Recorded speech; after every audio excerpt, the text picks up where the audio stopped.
Ambil makananmu dan tontonlah GPC. Siap! Rilekskan jarimu dan pencet subscribe. Sebenarnya ya, gue juga kesel sama diri sendiri. Entah kenapa gue tuh kayak gak mampu banget buat narik diri gue sendiri dari problema rumah tangga mereka. Gue mungkin misuh-misuh, tapi jari gue tetap aja bukain banking buat TF duit ke mereka. Peringatan, animasi ini dibuat dengan tujuan sharing pengalaman pribadi sang pengirim cerita. Dimohon untuk menghargai cerita tanpa menyudutkan beberapa pihak. Selamat menonton. Orang-orang tuh kenapa ya guys? Udah dikasih hati malah minta jantung. Udah dibaikin malah ngelunjak. Udah ngelunjak, galak plus playing victim pula. Yang capek kerja banting tulang siapa? Yang maksa kecipratan hasilnya siapa? Maaf ya, baru mulai udah marah-marah. Orang sabar dan baik hati kayak gua pun kalau terus-terusan diuji mah bakal nguamuk juga loh ya, Rek. Oh iya, kita kenalan dulu deh ya. Nama gue Mirna, umur gue 24 tahun dan gue adalah pejuang rupiah yang merantau di Jakarta sekarang.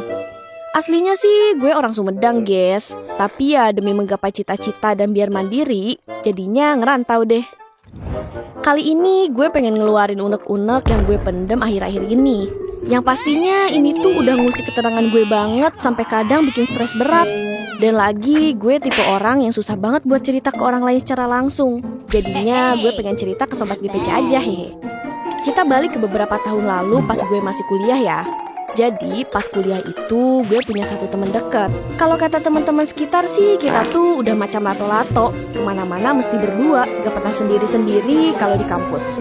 Oh iya, temen gue ini namanya Rizka. Seumuran sama gue dan demen makan juga kayak gue. Si Rizka ini kebetulan udah punya pacar. Pacarannya udah lama sih, bahkan sebelum kenal gue. Sepenglihatan gue sih, si pacarnya ini orangnya baik ya. Gak aneh-aneh juga. AOS-nya ada, WOA-nya ada. Ya pokoknya cowok green flag lah. Gue seneng banget kalau lagi lihat mereka berduaan tuh, macam ikut bahagia juga. No ya, gue tidak iri. Gue juga punya my cowok K-pop gue yang tampan dan rupawan. Singkat cerita, suatu hari gue sama Rizka nongkrong-nongkrong tuh di taman kampus sambil minum kopi buy one get one favorit kita. Oh iya, posisi kita waktu itu udah kelar skripsian dan tinggal nunggu jadwal wisuda. Jadinya ya hari ini ke kampus buat foto ijazah doang. Lu jadi nyari kerja di Jakarta, Mir? Tanya Rizka tiba-tiba. Gue jawab lah. Jadi sih udah ada beberapa loker yang gue apply. Doain aja ya. Di situ si Rizka cuma ngangguk terus diem. Aneh hebat kata gue teh. Lu gimana? Tanya gue. Rizka gak langsung jawab tuh. Dia diem dulu beberapa detik sambil nyeruput kopinya yang tinggal sisa es doang itu. Gue mau nikah sama Hah? Kapan anjir? Shock lah gue di situ. Masalahnya dia ini gak pernah ada omongan mau nikah dalam waktu dekat sama si Rama alias pacarnya yang oke itu. Kalem apa anjir, gue jadi ikut kaget. Rizka yang ikutan kaget sempet nepok tangan gue. Terus dia ngejelasin rencana dia yang mau nikah bulan depan sama si Rama itu. Jujur di situ gue jadi kayak ngerasa kalau sebenarnya gue tuh nggak sedekat itu sama dia. Soalnya hal gede kayak gini aja gue baru tahu sekarang. Tapi ya balik lagi, mungkin ini juga mereka putusin ngedadak. Tapi ini dadakan banget gak sih? Gue yang gak mau ambil pusing pun cuma bisa nepis pikiran negatif gue dan mulai nanya-nanya soal rencana nikah dia yang dar-dar ini. Ternyata pemirsa, rencana nikah ini baru muncul 2 minggu lalu. Prosesnya cepat katanya, 2 keluarga ketemu, satset nentuin tanggal nikah, dan boom, jadilah itu mereka nikah bulan depan. Jujur janggal, tapi ya udahlah, good for them. FYI, selama proses persiapan pernikahannya si Rizka, gue juga sibuk nyebar loker sana sini. Dan alhamdulillahnya ada yang lolos sampai tahap interview. Tapi pas gue lihat jadwal interviewnya, itu tuh H-1 hari pernikahannya si Rizka. Di situ gue berdoa banget semoga semuanya diberi kelancaran. Di hari H interview, si Rizka yang lagi sibuk sama persiapan weddingnya nyempetin buat nelpon dan nyemangatin gue. Di situ gue terharu banget guys, asli. 1 jam kemudian interview gue selesai dan alhamdulillah gue pede sih sama interview kali ini. HRD-nya sih bilang katanya hasilnya bakal diinfoin besok siang, which is bareng sama resepsi nikahannya Rizka. Hari nikahannya Rizka, selain si Rizka yang gugup, gue juga ikutan gugup. Double malah jadinya. Ngegugupin Rizka iya, ngegugupin hasil interview juga iya. Tapi alhamdulillahnya ijab kabul berjalan lancar dan gugup gue tinggal sisa 1 nih. Sebagai bridesmaid yang baik, gue gak pernah jauh-jauh dari Rizka. Pokoknya di saat dia butuh apapun, gue pasti ada di sampingnya dia. Tapi tentu aja beberapa menit sekali gue ngecek HP gue. Nungguin kabar yang sedari pagi bikin gue mules gak karuan itu. Pas jam 12 siang, gue cek HP gue dan ternyata ada WA dari HRD yang kemarin. Dan tebak hasilnya apa? Yap, gue lolos dan bisa langsung kerja di hari Senin. FYI, nikahan ini diadainnya hari Sabtu. Jadi gue masih bisa packing buat berangkat besoknya. Rizka yang denger pengumuman itu langsung meluk gue. Rama juga ngasih selamat ke gue. Pokoknya hari itu kita beneran dibanjirin banget sama kebahagiaan. Kalau ada loker, kabarin ya Mir. Diemlah langsung gue di situ. Si Rama ini setahu gue udah punya kerjaan deh. Apa dia mau pindah ya? Gue kena layoff 3 hari lalu. Oh ya udah, semoga lu cepet dapat kerja juga ya Ram. Jujur ngedenger itu gue agak khawatir sama mereka berdua. Buat gue yang memang realistis orangnya, gue agak khawatir sama kondisi manten baru ini. Rama kena layoff, Rizka juga gak kerja. Tapi ya udahlah, semoga Rama cepet dapat kerjaan baru lagi. Soalnya si Rizka rencananya pengen full jadi ibu rumah tangga dan gak mau kerja. Singkat cerita, besoknya gue berangkat ke Jakarta diantar kakak sepupu gue. Rizka sama Rama juga sengaja ke rumah gue buat pamitan. Di situ gue sempet nangis dikit, soalnya pasti bakal kangen banget sama mereka. Biasanya gue kalau gabut dikit langsung ngajak main si Rizka. Ntar gak akan bisa segampang itu. Sesampainya di kosan, gue langsung beres-beres dan nyiapin apa aja yang harus gue bawa ke kantor besok. Sudah beres-beres, gue rebahan dah tuh sambil ngobrol-ngobrol di telepon sama si Rizka. Dan gak lama kemudian gue ketiduran. Selama gue hidup di Jakarta, alhamdulillah semuanya lancar-lancar aja. Orang-orang kantor pada baik sama gue. Kerjaan gue juga masih sesuai porsinya dan gue masih punya waktu buat healing-healing tipis. Hobi gue juga masih gue lakuin kayak sebelum gue ngerantau. Intinya gue bersyukur banget kehidupan rantau gue aman sentosa sejauh ini. Tapi ternyata itu gak bertahan lama. Gue gajian tanggal 25. Dan di tanggal itu biasanya gue langsung bayar semua tagihan macam kosan, listrik, kuota, dan lain-lainnya. Jadi sedikit-sedikit gue masih bisa lah sisihin duit buat nabung dengan gaji imut ini. Pas lagi TF tagihan, gue lihat notif chat dari Rizka. Isinya begini. Mir, gajian kan ya? Maaf nih, gue boleh minta tolong gak? TF 50.000 ke e-wallet gue. Gue lagi gak bisa top up bang. Besok gue ganti pas laki gue TF. Sebenarnya sih aman aja ya gue dimintain begitu. Tapi maksud gue kenapa harus bawa-bawa soal gue gajian dah? Aneh banget. Tapi ya udahlah, gue TF tuh 50.000 ke wallet dia. Sialnya kejadian numpang top up ini gak berhenti di situ doang. Bahkan pernah dalam satu hari dia sampai 2 kali numpang top up e-wallet ke gue. Numpang top upnya sih sebenarnya gak masalah ya. Cuma kok gak dibayar-bayar gitu.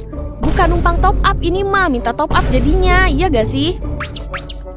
Tenang-tenang netizen, ini udah gue tagih kok.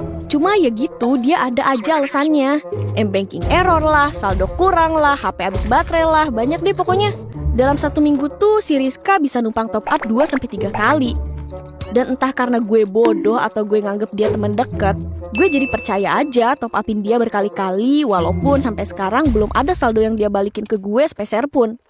Beberapa bulan berlalu, in a random day, gue dikasih kabar kalau si Rizka ternyata lagi ngandung. Jujur nih ya, jujur, gue emang seneng. Tapi kayak ada sedih-sedihnya gitu. Soalnya si Rama alias lakinya Rizka ini belum dapat kerja juga. Maksud gue tuh emang mereka gak mikirin apa ya? Kalau nantinya bakal banyak banget biaya yang harus dibayarin buat ngebesarin seorang bayi. Dan ya betul sekali Sobat Penat, selama mengandung mereka ini sering banget minjem duit ke gue. Entah itu buat susu hamil lah, buat check up lah, inilah, itulah. Yang bikin siapa, yang biayain siapa, yalah. Masalahnya ya, yang numpang-numpang top up kemarin aja dibayarnya baru setengahnya. Terus kalau misalnya gue nolak atau bilang gak ada duit, itu tuh mereka pasti pakai jurus andalan. Lu kan enak masih sendiri, gue kan sulit ini. Itu kan pilihan lu anjir, kenapa malah jadi nyalahin gue yang sendirian ini? Aduh sorry guys, beneran emosi dah gue. Masih inget tuh gue waktu itu, si Rama ngechat gue malam-malam. Katanya mau minjem duit buat susu hamilnya Rizka. Posisinya itu tuh tanggal 19, alias pas kering-keringnya banget kondisi keuangan gue. Gue bilang lah, lagi gak ada kan. Terus si Rama malah bilang begini, lu kemarin makan-makan tuh sama temen lu di resto enak, masa buat bantuin temen sendiri gak ada? Lah Ada tuh satu waktu di mana temen gue ngechat gue nginfoin kalau dia lagi nyari orang buat bantu-bantu di store-nya dia. Nah, gue sangat amat sumringah dan seneng pol tuh pengen cepet-cepet ngabarin si Rama biar dia ngelamar di tempat kerjanya temen gue. Tanpa babi bu, gue langsung ngabarin Rama tuh. Dan lu tahu apa responnya dia? Aduh, gue gak bisa Mir kalau kerja angkut-angkut gitu. Pengennya kantoran gitu. Di kantor lu gak ada emang? Wah Bab, beneran dah waktu itu rasanya gue pengen meledak semeledak-meledaknya. Gengsinya tinggi banget nih orang, pengen gue injek palanya. Sebenarnya ya, gue juga kesel sama diri sendiri. Entah kenapa gue tuh kayak gak mampu banget buat narik diri gue sendiri dari problema rumah tangga mereka. Gue mungkin misu-misu, tapi jadi gue tetap aja bukain banking buat TF duit ke mereka. Badai pasti berlalu katanya. Dan alhamdulillahnya badai di pala gue ini beneran berlalu. Rizka pagi ini ngabarin kalau Rama keterima kerja jadi admin di salah satu perusahaan swasta deket rumah mereka. Gue seneng bukan main, seneng buat diri sendiri sih lebih tepatnya. Karena dengan si Rama kerja, harusnya pinjam-meminjam duit tiap bulan ini bakalan berakhir kan? Ternyata duar badainya beneran berlalu guys, alias berlalu lalang, alias di tanggal 25 jam 2 dini hari, pas gue lagi begadang, si Baginda Ratu Rizka ini ngechat gue dengan kata-kata yang gue udah paham banget maksudnya mengarah kemana. Mirna, udah gajian kan ya? Gue boleh minjem duit dulu gak 500.000? Besok gue ganti deh, gue mau beli perlengkapan si bayi. Astagfirullah, kalau misal besok bisa ngeganti duitnya, ya udah sih, kenapa gak nunggu besok aja coba? Kata gue dalam hati. Kalau di luar hati ya gue TF lah duit 500.000 itu dan berharap besok beneran diganti sama dia. Alhamdulillahnya 4 hari kemudian duitnya beneran diganti. Telat dikit gak apa-apa lah daripada gak diganti sama sekali ya kan. Singkat cerita, si bayi yang ditunggu-tunggu pun akhirnya lahir ke dunia. Jujur janggal, si bayi ini lahirnya di bulan ke-7. Tapi pas gue tanya prematur apa enggak, si Rizka jawab prematur. Tapi si Rama jawabnya enggak. Tapi ya udahlah, bodo amat, puyeng gue. Jadi tidak berkoordinasi mereka berdua ini. FYI, gue gak sempet pulang waktu itu. Jadinya gue cuma bisa video call sama mereka. Di balik berita bahagia ini, sialnya ada berita kurang mengenakan yang mengiringi. Si Rama resign dari perusahaan tempat dia kerja. Katanya sih load kerjaannya gak masuk akal dan gajinya terlalu imut. Dia mikir dengan gaji segitu gak akan cukup buat keluarga kecil dia. Cuma kocaknya si Rama, dia gak ada backup plan sama sekali dan cuma ngandelin duit tabungan yang dia kumpulin selama kerja kemarin. Namanya duit gak diolah lagi, ya lama-lama habis juga kan. Dan ya betul sekali, minjam-meminjam itu terjadi lagi. Awalnya nominalnya masuk akal, makin kesini makin di luar nalar. Dari yang awalnya minjem ratusan ribu, kesini-kesininya udah berani nyentuh angka jutaan. Dan alasannya selalu sama, buat popok bayi lah, buat susu bayi lah, buat keperluan bayi lah. Ini kalian yang buat bayinya tapi gue yang harus ngebiayain, ngawur loh ya Ci. Awalnya gue ngerasa iba sama si bayi, makanya gue tetap kasih pinjam tuh duitnya. Mereka bayar kok walaupun sering telat dari tanggal yang dijanjiin. Tapi ya lama-lama gue juga capek, gue jadi susah nabung. Terus setiap gajian juga gue ngerasa panik gitu, kayak udah tahu kalau gaji gue selain dipotong pajak yang gede itu, harus dipotong lagi buat keluarga lain alias keluarga temen gue sendiri. Si Rama juga gue lihat-lihat gak pernah bertahan lama kalau kerja. Sebulan 2 bulan resign. Entah pengen kerja yang kayak gimana deh tuh orang. Gue beneran udah di titik yang capek banget. Sampai seminggu sebelum gue kirim cerita ini ke tim GPC, gue beraniin diri buat anggurin chat mereka. Dan lu tahu apa yang mereka lakuin? Mereka nyindir-nyindir gue di status WA. Sindirannya tuh kayak, jangan sombong, mentang-mentang lagi di atas, roda berputar bos. Terus, head on terus, tapi bantu temen gak bisa. Gitu-gitulah pokoknya, gue beneran udah gak ada energi lagi buat ngadepin mereka. Bener ya, minjemin duit ke temen tuh hasilnya cuma 2. Antara ikatan pertemanannya yang hilang, atau duit kita yang hilang. Gue tuh gak ngitung dah berapa duit yang belum mereka balikin. Pokoknya gue udah muak banget deh, udah gak mau urusan lagi sama mereka. Segitu dulu guys curhatan gue. Gue minta saran dong dari kalian semua.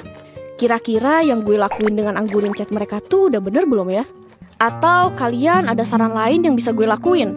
Bolehlah coba komen di kolom komen. Ntar gue baca deh kalau cerita gue emang di-up sama tim GPC. Hehe. Gue pamit dulu ya. Bye-bye.